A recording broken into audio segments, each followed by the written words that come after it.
சுப்பிரமணியங்கிற சேதனுடைய மூத்த பையன் தான் அதர்வா. அவருக்கு ஒரு தம்பி லைஃப்ல செட்டில் ஆகி கல்யாணமும் பண்ண போறாரு. ஆனா அண்ணன் அதர்வா காதல் தோல்வியினால குடிச்சாலையறதுனால அம்மாவை தவிர அப்பா உட்பட யாருக்குமே அவரை பிடிக்கல. அதர்வாவுடைய வக்கீல் நண்பர் ரமேஷ் திலக் அவர் ஒரு போதை மறுவாழ்வு சீர்வு மையத்துக்கு அனுப்பி குணப்படுத்துறாரு. அதர்வாவுக்கு எப்படியாவது ஒரு கல்யாணம் பண்ணணும், மிடில் கிளாஸ் பொண்ணா இருந்தாலும் பரவாயில்லன்னு நிமிஷா சஜயனை பேசி முடிக்கிறாங்க. ஆனா கல்யாணத்தன்னைக்கு நிமிஷா சஜயன் மனநிலை பாதிக்கப்பட்டு ட்ரீட்மெண்ட் எடுத்து குணமானவங்க தான் எல்லாருக்கும் தெரியுது. 2 பேருக்கு கல்யாணம் முடிஞ்சு வாழ்க்கை நல்லபடியா போயிட்டு இருக்கு. 10 மாசம் கழிச்சு ஜூலை 15ஆம் தேதி நிமிஷாவுக்கு குழந்தை பிறகுது. பிறந்த சிசுவை 5 நிமிஷம் மட்டும் பாக்குற நிமிஷா இன்குபேட்டர்ல வச்சுட்டு கழுவி திரும்பி கொண்டு வந்து கையில கொடுக்கும் போது இது என்னோட குழந்தையே இல்லைன்னு கத்தி ஆர்ப்பாட்டம் பண்றாங்க. இவங்க மனநிலை சரியில்லாதவங்கிறதுனால ஆரம்பத்துல எல்லாருமே நம்ப மறுக்கிறாங்க.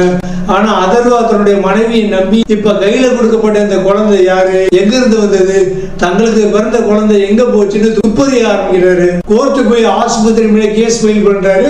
போலீஸ்ல கம்ப்ளைண்ட் பண்ணும் போது இவருக்கு துணையா விசாரிக்க கான்ஸ்டபிள் சின்னசாமிங்கிற பாலாஜி சக்திவேல் வர்றாரு. இந்த 2 பேர் ரமேஷ் திலக் எல்லாரும் சேர்ந்து குழந்தைய பத்தி விசாரிச்சுக்கிட்டே நூல் பிடிச்சு போகும்போதுதான் இதுக்கு பின்னாடி ஒரு மாஃபியா கேங் இருக்கு, அதுக்கு ஒரு தலைவன் இருக்குன்னு தெரியுது. கடைசியில இந்த மாஃபியா தலைவன் இந்த குழந்தை கடத்தல் சம்பந்தப்பட்ட செயின்ல உள்ள எல்லா ஆட்களும் பிடிபட்டாங்களா, குழந்தை திருப்பி கிடைச்சாதான் பரபரப்போடையும் பக்தி பரவசத்தோடையும் சொல்ற படம் தான் DNA.